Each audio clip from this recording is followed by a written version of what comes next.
I'm very full. I've been studying a lot. As Brother Alvin said, we really need to close the gap on, you know, the original intention of why we are actually here. Why do we come here every week? What are we doing this for, and what are we doing? So I'm going to attempt today to try and put that into a little bit of understanding. So the question I'm going to ask today is, what demands the quality of our perception?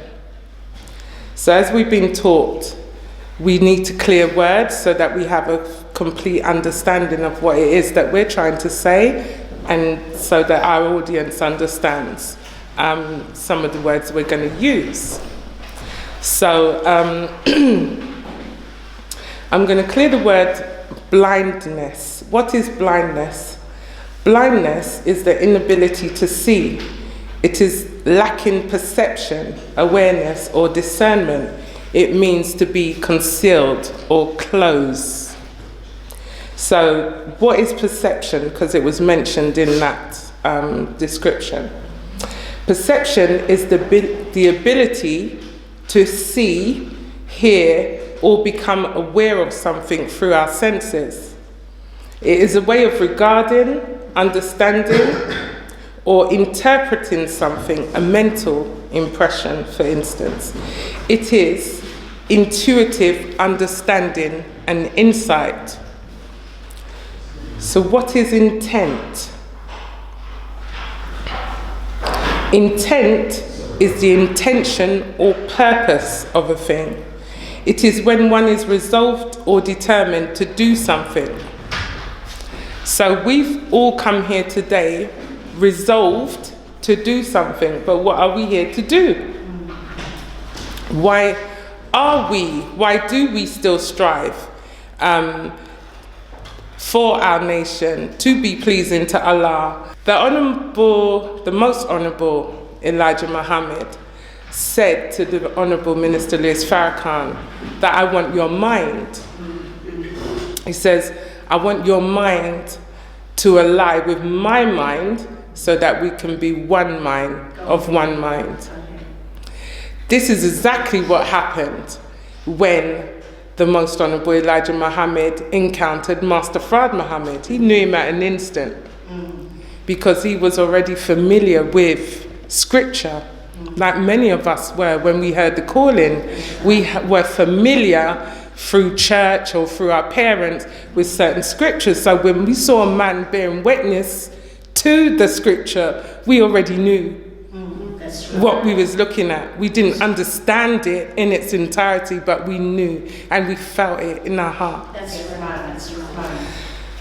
So in lining up our minds with the Honourable Minister Louis Farrakhan, we then aligned our mind with the Christ, the Most Honourable Elijah Muhammad, who then we align ourselves with Master Fard Muhammad, God. So, why do we find it so difficult to do that? So, perception is a beautiful word, and we studied it a few weeks ago, myself, Sister Yvonne, Sister Barbara and Brother Darren. We have a weekly study circle because we're not able to meet the Friday study group. So we have general orders, right? And our first general order is to take charge of your post. So if you can't get to a building to study, it doesn't mean you don't study. You have to take charge of your post. So that's what we're striving to do by Allah's permission. And it's really beautiful.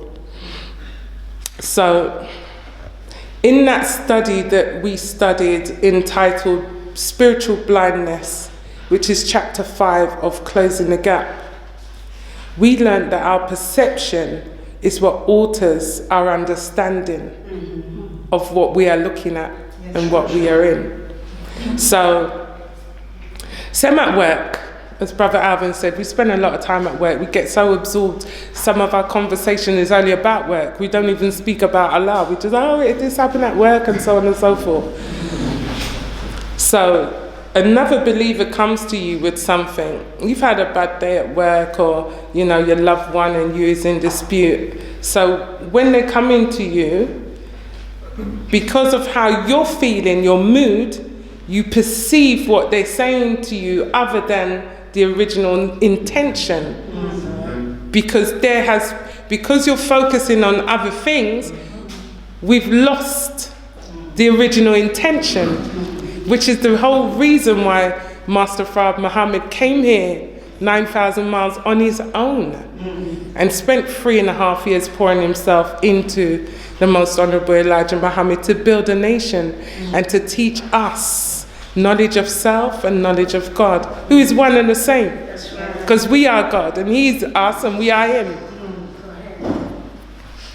So the study says that our lack of knowledge is what affects our perception and makes us spiritually blind. So if we're not studying, we ain't gonna know why we still getting up and coming to our nation. And many of us have been here decades in, yeah? And you've seen brothers and sisters come and go. And dissatisfaction, in my humble opinion, is born out of your perception or your misperception of the original intention, which is to build a nation and separate yourself from this wicked devil's world, because it is falling.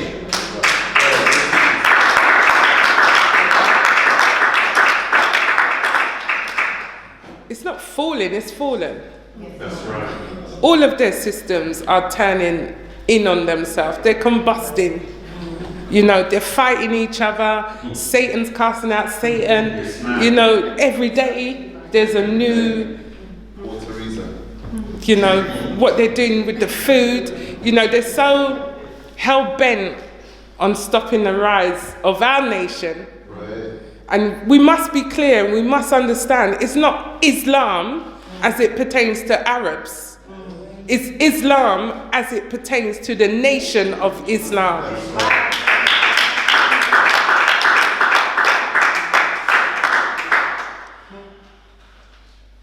We know that in the writings, in the teachings, we are taught that in this time there will be a new book. We're writing the book. And we are the book. Yeah, so we need to stop devaluing self and really look at our brothers and sisters with love, respect, honor. When I look at you, sister, I see pure God. Yeah? And I know, and that's the same with all my sisters. My brothers too. When I look at you, I see my heaven. Praise God, sister. I've been taught that you are my heaven. I am yours. So why would I look elsewhere? We're broken and destroyed and we're hurting, and this whole process is about renewal, becoming new, putting on the new man, the new woman. And when you start to get into this word, you have to go into the darkness. You have to go to that place that you don't want to go, that you've been running from all your life. Trauma is real, yeah? And when we don't resolve the traumatic experiences in our life, they will replay over and over again. And each new person that we encounter will re-stimulate, they call it in Dianetics, that trauma. So we find that we keep stopping and starting, what do they call it? Ups and downs, overcoming ups and downs. We have a lot of ups and downs because we've lost the original intention of what we're looking at.